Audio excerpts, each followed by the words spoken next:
Para tamu sinedhani kang ingkang minangka wimbasara saking keluarga Agung Bapa Mulyana menika nggih Bapa Surata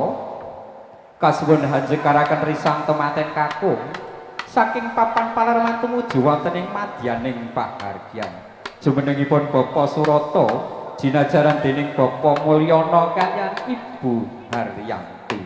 wonten ingkang kepareng nampi atur pangandika pasrah menika nggih Bapa Basuni jumenengipun Bapa Basuni jinajaran dening Bapa Priyanto kaliyan Ibu Sri Nuryati jengkaripun risang tematen kakung mugi tansah pinaringan wilujeng samudayanipun.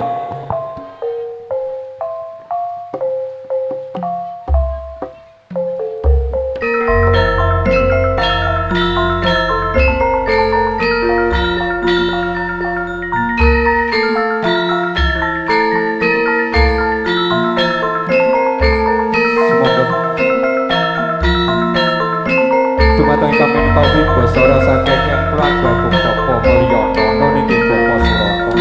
daya-daya kasuwun hanjekaraken risang tematen kakung saking papan palarman tumuju wonten ing madyaning pahargyan.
Kenter Petrono Tejo kamanten horek sajawining sasana pahargyan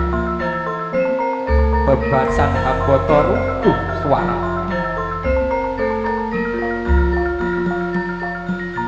awit kena paribawane risang tematen kakung ingkang ketingal agung lan wibowo risang tematen kakung lamun Cinandra bebasan kurang condro kowe wanto